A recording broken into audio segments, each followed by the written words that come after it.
చాలాసేపు ట్రావెల్ చేసిన తర్వాత మొత్తానికి మనం రీచ్ అయ్యాం రామేశ్వరం. సో రేపు పొద్దున్న ప్లాన్ చేయాలి ఎక్కడికి వెళ్ళాలి ఏం చేయాలి అని. ఫస్ట్ ఆఫ్ ఆల్ రేపు పొద్దున 5ంటికి స్ఫటికలింగం దర్శనం చేసుకోవాలి. ఎందుకంటే లాస్ట్ టైం వచ్చినప్పుడు మిస్ అయిపోయాం అనమాట దాన్ని. సో ఈసారి మిస్ అవ్వకుండా చూడడానికి ట్రై చేస్తా, మ్యాక్సిమం దర్శనం చేసుకోవడానికి ట్రై చేస్తా. సో రేపు కలుద్దాం. మనం ఏం చేశానంటే మనం రైల్వే స్టేషన్లో దిగిన తర్వాత నేనైతే ఇప్పుడు సింగిల్గా వచ్చా కాబట్టి బయట అక్కడ వెళ్ళి రూమ్ తీసుకొని డబ్బులు వేస్ట్ చేయాలనుకోలేదు. కాబట్టి ఏం చేశానంటే మన రైల్వే స్టేషన్లో వెయిటింగ్ హాల్స్ ఉంటాయి, ఐడియా ఉంది మీకు? ఏసీ వెయిటింగ్ హాల్స్ ఉంటారు. ఆ వెయిటింగ్ హాల్లో ఒక 5 hours తీసుకుంటే 100 rupees అవుతుంది. అది అంత పెద్ద మ్యాటర్ అనిపించలేదు నాకు. సో ఇంకా అక్కడ 100 rupeesతో నేను 5 hours ఉన్నా.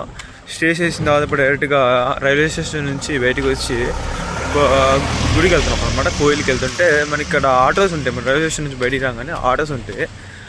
ఆటోస్లో మనకి ఏంటంటే సింగిల్గా వచ్చినప్పుడు మటుకి మీరు ఒకవేళ ఎనర్జీ ఉంటే కొంచెం వాక్ చేయడానికి ప్రిఫర్ చేయండి. ఎందుకంటే మనకి 1.5 kilometers అలా రేంజ్లో ఉంటుంది అంతే. ఇక్కడ నుంచి మన రైల్వే స్టేషన్ నుంచి ఎక్కువ టైం పట్టదు, జస్ట్ 20 minutes అలా ఉంటుంది.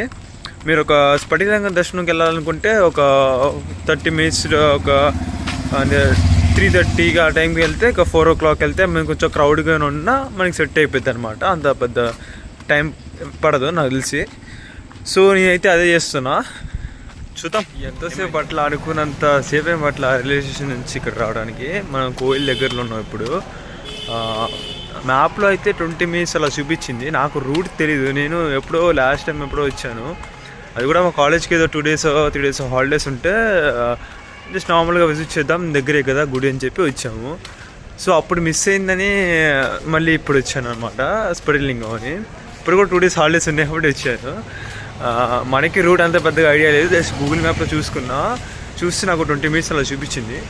సరేలే 20 minutes కదా అని బయలుదేరితే నాకు అంత నిజంగా చెప్పాలంటే 20 minutes కూడా పట్ల జస్ట్ ఒక 10 to 15 minutes వచ్చేసాను అంతే. నేను మనం దగ్గరకు వచ్చేసాను, కోయిల్ దగ్గర ఉన్నాం. చూపిస్తా ఒకసారి మీకు కోయిల్కి.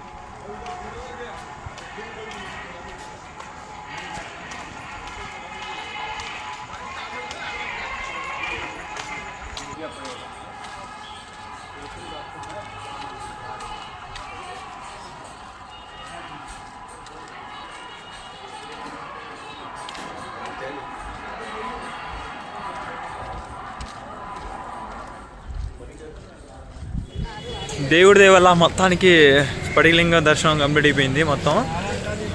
ఇప్పుడు 22 బావులు తీర్థానికి వెళ్తున్నాం మనం. ఆడికి వెళ్ళి ఆ స్నానం చేసుకున్న దాని తర్వాత మళ్ళీ బట్టలు మార్చుకొని మనం గుడి లోపలికి దర్శనం చేసుకోవాలి. సో ఇప్పుడు దాకా అంతా సాఫీగా స్మూత్గా వెళ్తుంది. మరి చూడాలి గుడిలో ఎలా ఉంటుందో. అది కూడా బాగానే అయిపోతే మంచి 22 బావుల స్నానం తర్వాత ఇప్పుడు మన దర్శనానికి వెళ్తున్నాం అనమాట.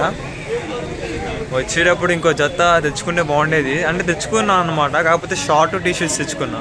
కానీ ఇక్కడికి వచ్చేదా చూస్తే షార్ట్ అలౌ లేదని చెప్పారు. అంటే బేసిక్లీ అది మనకు తెలిసి ఉండాలి బేసిక్. నేను అలౌ చేస్తారేమో అనుకున్నా కానీ కాదంట. సో ఇక్కడికి వచ్చి పంచి తీసుకోవాల్సి వచ్చింది. తీసుకున్నాం కానీ యాక్చువల్గా మనం పంచి వాడి చాలా సంవత్సరాలు అయింది. మళ్ళీ ఇప్పుడు ఏదో కట్టాం, మరి అది బాగానే కట్టుకున్నాం అనుకుంటున్నా.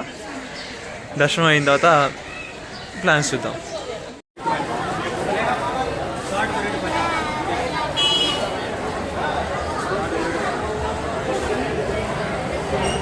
దర్శనం అంతా అయిపోయి వచ్చిన తర్వాత అక్కడ బయట ప్రసాదాల పరిస్థితి ఇలా ఉందండి. ఇది రేట్లు చూడండి. ఈవిడెవరో కొంచెం అడ్డంగా ఉంది. ఇది పెరుగు.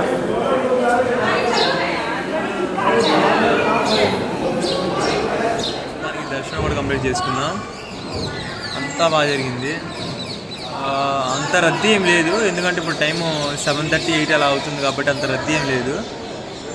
పొద్దున వచ్చిన దాని మీద కంపేర్ చేస్తే ఇప్పుడు కొంచెం పర్లేదు. స్ఫటికలింగం మటుకి చాలా రద్దీ అయితే ఉంది, ఎందుకంటే అది 5 నుంచి 6 గంట మాత్రమే కదా కాబట్టి. ఇప్పుడైతే కొంచెం కొంచెం తొందరగా ఏమైనా పని ఉంటే ఇంకా ప్లేస్ విజిట్ చేయాలి రామేశ్వరం అనుకుంటే వాళ్ళు ఒక స్ఫటికలింగం దర్శనం అయిపోయిన తర్వాత వెంటనే ఈ దర్శనంగా వస్తే సెట్ అయిపోయింది. లేకపోతే మామూలుగా అయితే కొంచెం టైం పట్టింది, ఎందుకంటే 22 తీర్థాల దగ్గర స్నానం చేసి రావడానికి మీకు కొంచెం టైం పట్టింది ఎక్కువ. చాలా రద్దీగా ఉంటుంది అక్కడ. మెయిన్గా 21 ఈ ప్లేస్ దగ్గర కొంచెం ఎక్కువ రద్దీ ఉంటుంది, మిగతా అంతా ఓకే అయిపోయింది. అవి అయిపోయిన తర్వాత వచ్చి ఇక్కడ దర్శనం చేసుకొని ఇంకా మీరు ప్లాన్స్ ఏమంటే అది చూసుకోవడం బెటర్. ఎందుకంటే మ్యాక్సిమం ఒక 10-9 లోపల దర్శనం కంప్లీట్ చేసుకుంటే బెటర్ అయిపోయింది. ఎందుకంటే మీరు తర్వాత ఏమైనా ప్లేసెస్ ధనుష్కోటి కానీ రామసేతు కానీ ఇలాంటి ప్లేసెస్ ఏమైనా చూడాలనుకుంటే మీకు టైం సఫిషియెంట్గా ఉంటుంది. ప్లస్ ఎండలు కూడా బాగున్నాయి కాబట్టి 9-10 లోపల కంప్లీట్ చేసుకుంటే బాగుంటుంది. అది అండి మొత్తం రామేశ్వరంలో టూర్ మొత్తం మనం చేసింది. ఇప్పుడు నెక్స్ట్ ధనుష్కోటికి వెళ్దామని చూద్దాం. ధనుష్కోటికి వెళ్ళి అక్కడ